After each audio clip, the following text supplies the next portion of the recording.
density doesn't create quality.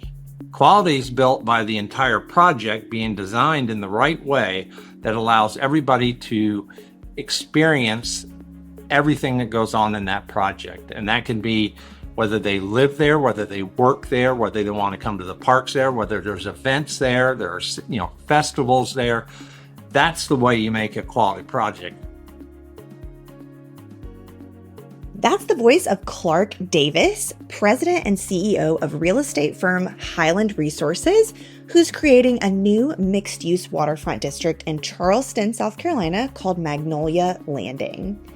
In today's episode, we're talking about their innovative work addressing flooding concerns and the decades-long rehabilitation process, yes, I said decades, to take this former industrial site in a prime location from contaminated to a livable, walkable, great place to live and hang out. Welcome back to Inside America's Best Cities. I'm Amanda Ellis of Livability Media. We are your partner for telling cool community stories like this one, helping you attract talent and getting your place in front of the right people.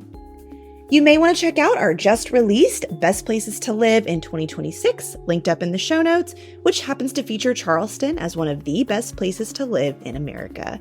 And with that, let's jump in.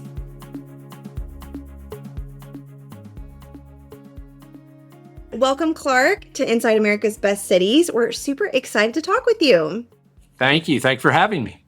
Thank you for being here. We, of course, are going to be chatting about Magnolia Landing, which is a very cool mixed-use project in Charleston that you all are running. And so we've got some climate infrastructure components, housing components, lots of fun stuff that we're going to be chatting about. So can you start off by just giving us a high-level overview of this, what it is, a little bit about the area, what's significant about it in the region, and kind of what you have planned, nuts and bolts. Yeah, that'd be great. This property, Magnolia Landing, was originally put together in 2003. They brought all the parcels together to make this 192-acre parcel. So this property used to be a fertilizer plant and a wood treatment plant. And because of that and the contamination, it was put onto the National Priorities List, which a lot of people call the Superfund list. So it was a property that needed to be cleaned up. And so cleanup has been going on. It was put on the National Priorities List in 1994. And in 2022, we were able to get it to a point that it was removed from the National Priorities List by the EPA and is now suitable for residential development.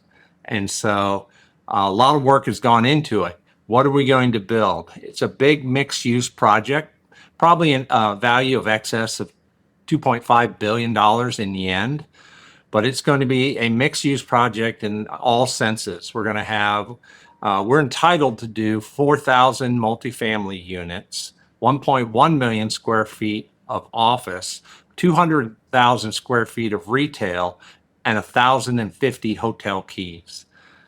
Additionally, we're going to have 25 acres of public parks, 1.5 miles of public park walkway on the water that people can then walk. It'll be the longest single length of public walkway on the water in Charleston when completed. So it's a massive project that we broke ground on in February 28th of 2025. We broke ground on the infrastructure.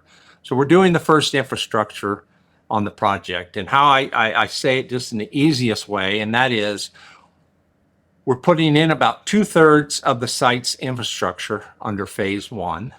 We're going to be developing over 50% of the parks in phase one. We have an office component lined up. We have a multifamily. We have townhomes. We have single-family homes. We have a grocery store anchored center, a marina, along with all the parks and the recreation that we're going to have out there. Gotcha. So thinking about people who, maybe are a little bit familiar with Charleston more as a tourist, how far of a drive is this from kind of the downtown core where you might spend time if you were visiting? 8 to 10 minutes. Okay. So that's got some really good proximity too to where a lot of things are happening. Yes. It's interesting. This development has been, I think it excites a lot of people in Charleston because we all know how the historic district is pretty tight and there are a lot of people down there. So this project is about 1/4 of the size of the historic district, to give you a kind of a feel. So it's a very large project in Charleston. And so I kind of a real simplistic way of saying it is there's a lot of pressure downtown and they're trying to relieve the pressure. It's almost like a tube of toothpaste and it's getting squeezed. It comes out the top and we're the top. So as the pressure continues in the historical district, this becomes a relief valve for that development and people there. Charleston in the 40s had over 70,000 residents. In 2000, they only had 33,000 residents. Wow. Since 2000, it's grown about 10%. First time since the 1930s that Charleston, the peninsula, has actually grown in the number of people that live there. And so we feel like this is going to be an excellent addition to the area to be able to supply up to 4,000 homes. I don't think we will build 4,000 homes there, but it has the ability to build 4,000 homes. Right. Well, since you mentioned that, that's actually one of my questions. So that's a great segue. Why not? Why aren't you going to just build them all? Is it for just to have a little more breathing room for people living in that area? Yeah, we want, this is going to be a very walkable project. We want walkability. We want outside. We want parks. We want the water. This is a waterfront project. And we want people to be able to enjoy the water, see the water, even if you live further back in the project, be able to have a view or a way to look at the water from wherever you live. We honestly do not believe that creating the most dense project you possibly can build creates the best project. Density doesn't create quality. Quality is built by the entire project being designed in the right way that allows everybody to experience everything that goes on in that project. And that can be whether they live there, whether they work there, whether they want to come to the parks there, whether there's events there, there's festivals there. That's the way you make a quality project. You don't just densify it to create a great project. That doesn't, in our mind, that doesn't create a great project. Some people might believe it. Yes, it could create more financial outcome for us, but the group, our family that we work with and the company that we work with, we are focused on building the best quality and bringing the best quality to this project for the city of Charleston and for the surrounding areas. Right. You touched on just the intense cleanup effort that it took to get this property ready that spanned like a couple of decades, it sounds like. So I'd love for you to share a little more about what some of those efforts looked like and why was this site worth that? I mean, that's a big commitment, right? That It is. It's hundreds of millions of dollars. But right, it's and a been lot of great. time. Yeah, it's been a great private partnership here. This project wouldn't have been completed without the public-private partnership working together in all aspects. That's just not working on the financial side of it, but that's also on the approval side of it and doing things that are a little bit different than they've done before to make this a very resilient site in the community. And so ultimately, I would tell you that the reason the site's worth it is getting almost 200 acres on the peninsula in Charleston, South Carolina, in a market that's so dynamic, in a state that is the number one on a percentage basis, is the fastest growing state in the country. It's a nexus of a lot of great things happening that makes this worth it. What do we have to do? We have to do a lot of remediation. Some of it was taking dirt out and moving it to other locations. Some was cleaning up groundwater. Is making sure that we're developing it in the right way and that we're putting our infrastructure in the right way. There's certain aspects of it that we won't be developing just because ultimately it's in the best interest to have that as a non-developed area.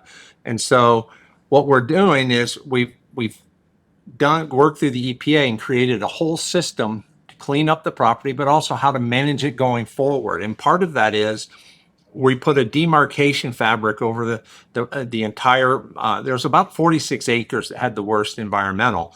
So we covered that with a demarcation fabric, which is just like it's a bright orange fabric that marks the old soil from new soil, and we've been bringing in new soil.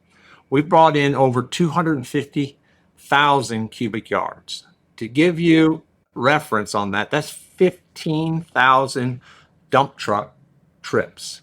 Oh, that's a lot. That's like taking 140 football fields and putting a foot of clean dirt over all those football fields, or filling 75 Olympic swimming pools with clean dirt. It's a lot of dirt. So we've been able to bring all that in, put the demarcation, and now we're leveling the property off at 16 feet, which is well above anything else in that part of the town. And it's going to be a completely resilient site from that standpoint today and in the future, along with building a new trip wall on the front. Right. So that's what I want to talk about next. So I understand the area as a whole has some flooding challenges that with climate change, they're looking at managing that heading into the future. And you all have utilized this trip wall that you just mentioned. So tell us kind of what that means in general, how it works here, why it's innovative.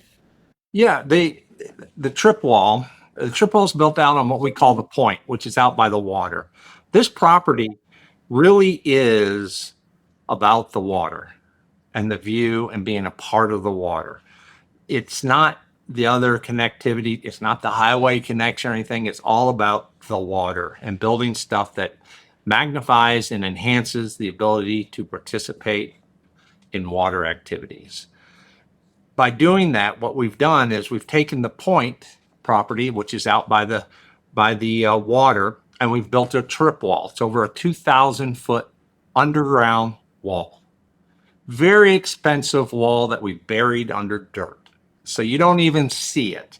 So we spent millions upon millions of dollars to build a wall that is buried, which people say that's kind of crazy. Well, the reason we did that is that allows us to level the property off at 16 feet. The wall's not there to keep the water out. The wall, it's called a trip wall. And the reason it's called a trip wall is because the water comes up and it trips the waves. It knocks the waves down. It doesn't stop them, but it knocks the waves down. So if we have a major storm, the water will come in, hit the trip wall, and get knocked down, and thus not eroding the land behind it. What does that mean? Downtown is 8 to 10 feet Okay. above sea level. We're 16. They get a lot of sunny day floods downtown, and they're going to be getting more. They say by 35, I think it is, they're going to have 70 to 90 floods a year, right? Last year they had 52. So this will allow us to not have that flooding problem. We'll be at 16 feet. We'll never have it. What does that do? It allows us to build the buildings not in flood zones. You're not insured as flood zones, so it keeps the operations less expensive, and it makes it a lot more of a sustainable asset for the long term. This has actually reclassified that area to not be in a flood zone anymore, correct? Correct. We went through FEMA, and we got what is called a CLOMAR, which is a conditional. It basically moves the flood line from back here out to the point. That's what it does. So we've got conditional approval on that.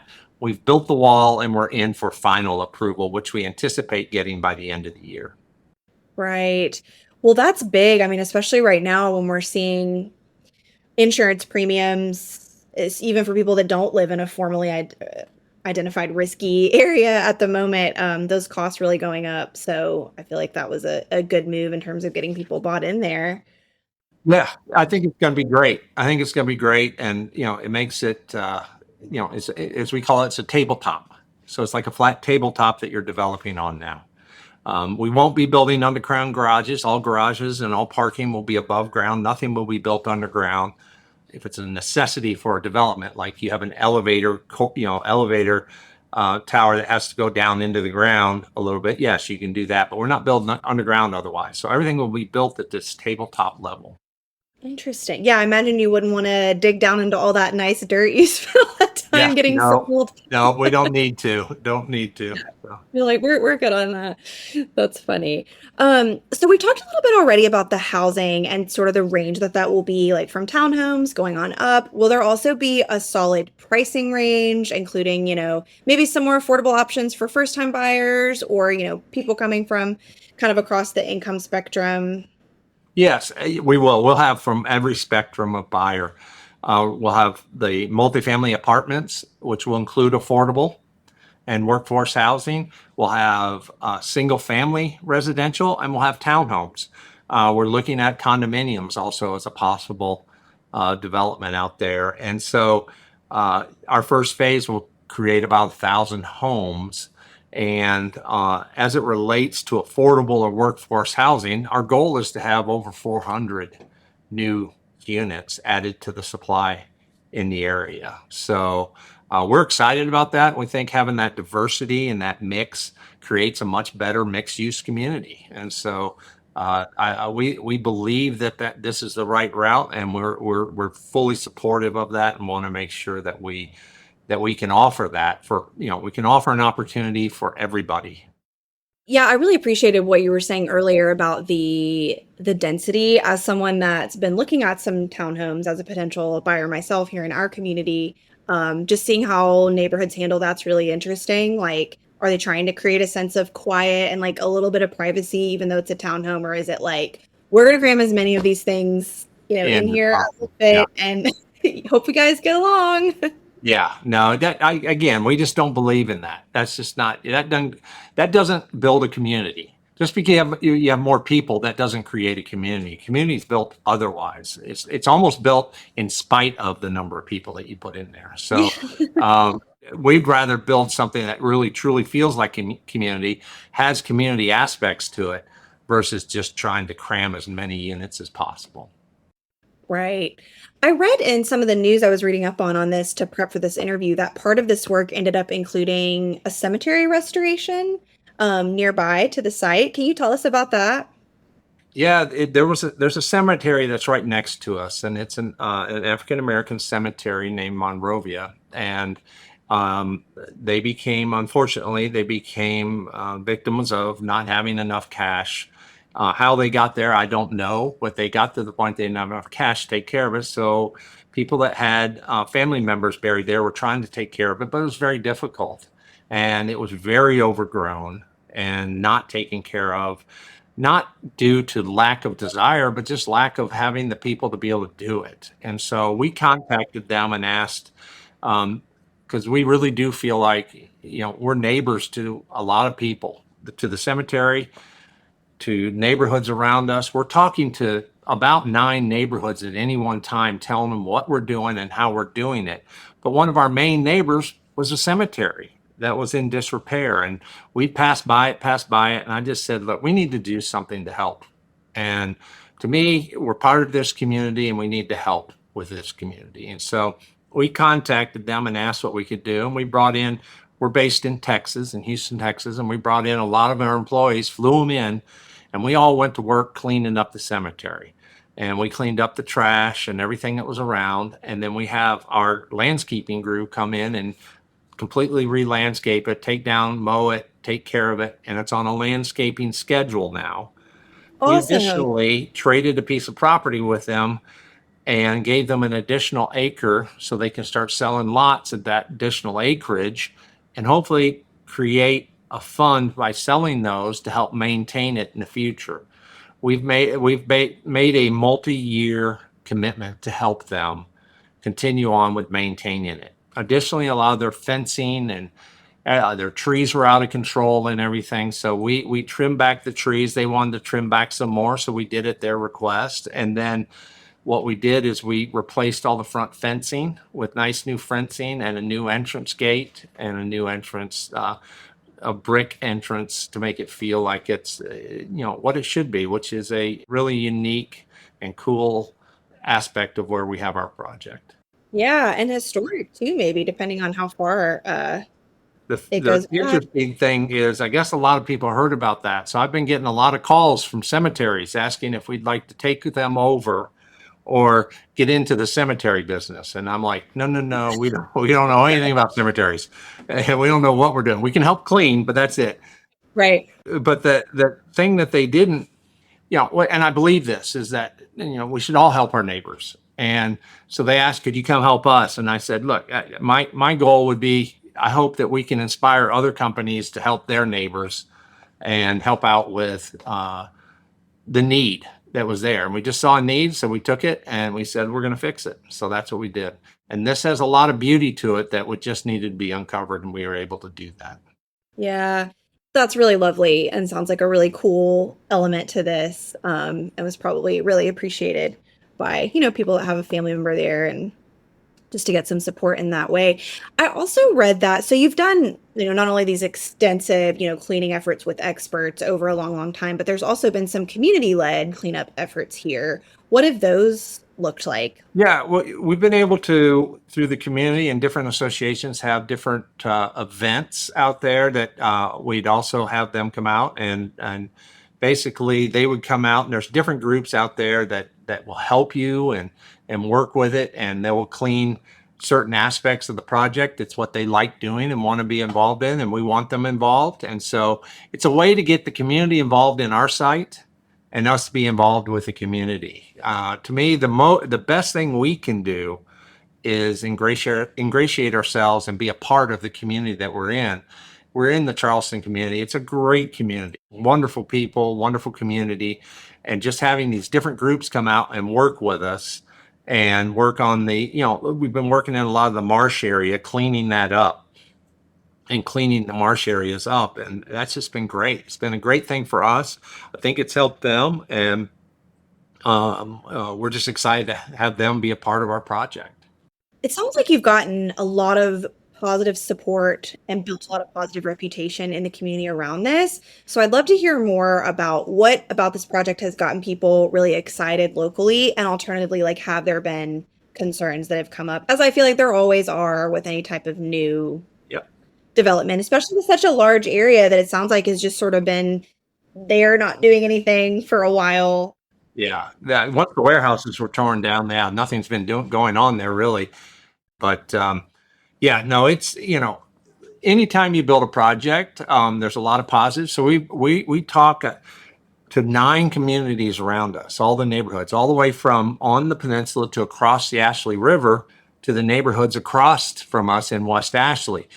And and then we have the historical groups, the conservation groups that we're always trying to make sure that we are in front of, letting them know what we're doing and why we're doing it. We've had a lot of support, again, because it's taking the pressure off of the historic district and allowing development to occur further up the peninsula where it's not as crowded and allows for a release of some of the pressure that's from downtown. And so, we've been fortunate in that sense that we've gotten a lot of support from all the neighborhoods. What concerns do they have? Noise, light pollution, noise pollution, making sure that there's not too much traffic, so traffic issues. So we're going to be doing a lot of improvements to King Street, which is one of our main entrances. We do have 4 entrances off the that are kind of roadway entrances. Of course, we consider the waterway an entrance. We're building the marina with a day dock that's going to hold 40 boats at any one time, that you can just come up and dock and walk up and go to our restaurants. We're going to have 4 jewel box restaurants on the water there that you can just come up, tie up your boat, walk in, and go to dinner. And so we're excited about having that. So, connecting the community, making sure the community can be a part of this, but also respecting the fact that they don't want the noise, they don't want the light pollution, and they definitely don't want too much heavy traffic. So making sure that when we're leasing stuff, that we're trying to make sure that it's not all, moving at one time. So, there may be people coming in and maybe people going out, but we're not having a huge movement of, 2,000 people trying to leave at one time. Right. That makes sense. Well, I am way overdue for a trip to Charleston. So whenever I make it there sometime, I'll have to take a peek. Yes, yes, you are. Charleston's it's a great town. Great. We love being a part of the Charleston community.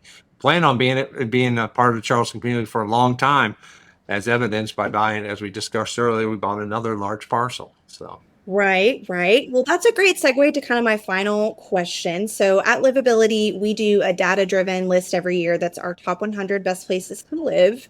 And we use a ton of data that we plug into an algorithm to generate that. It's focused on small to mid-sized cities and places that also hit a few affordability criteria pieces that we look at.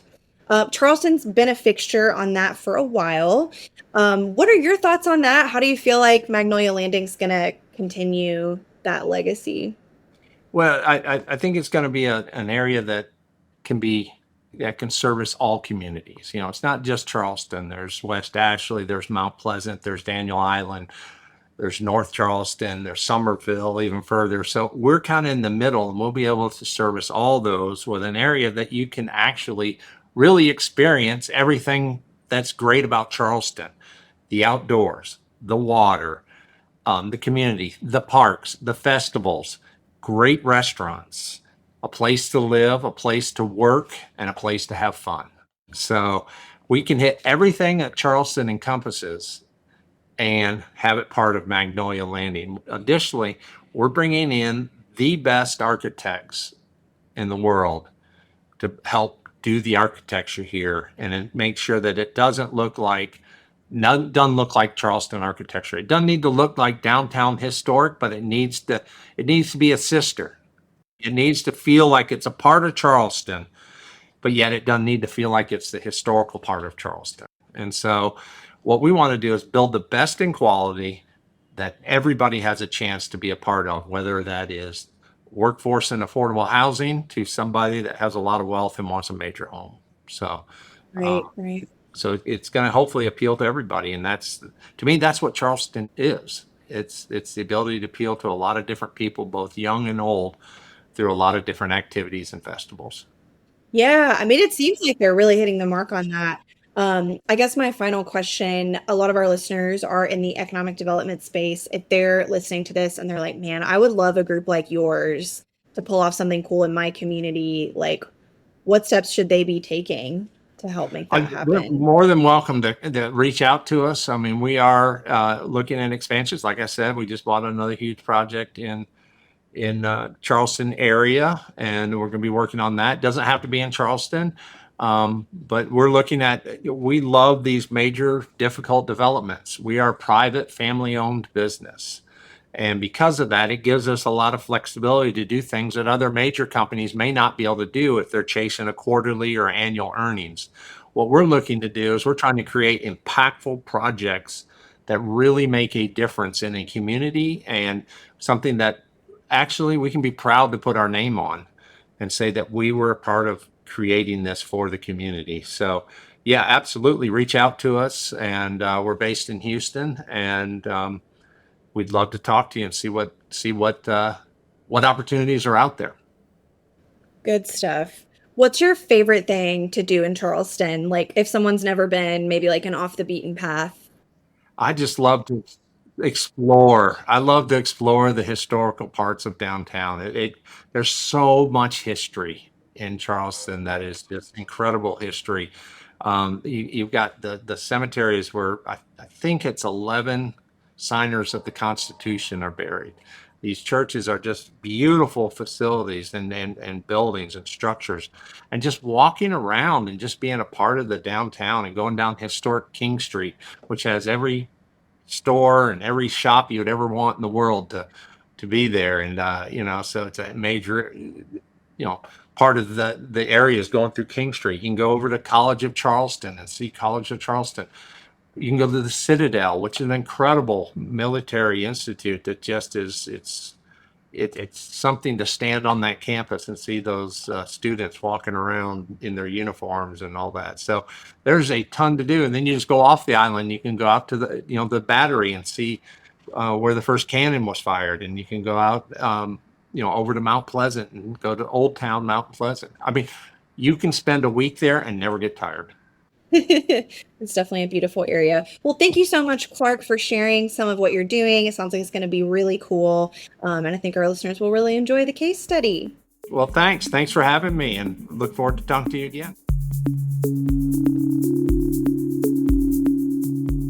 Thanks for listening to the Livability podcast, where we take you inside America's best cities. At Livability, we highlight the unsung awesomeness of small and mid-sized cities across the country. We also partner with communities to reach their target companies and potential residents through digital content and print magazine programs. If you enjoyed this episode, please follow, rate, and review this show wherever you listen to podcasts.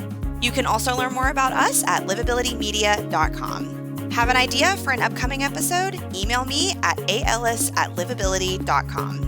Until next time, from Livability, I'm Amanda Ellis, sharing the stories of America's most promising places.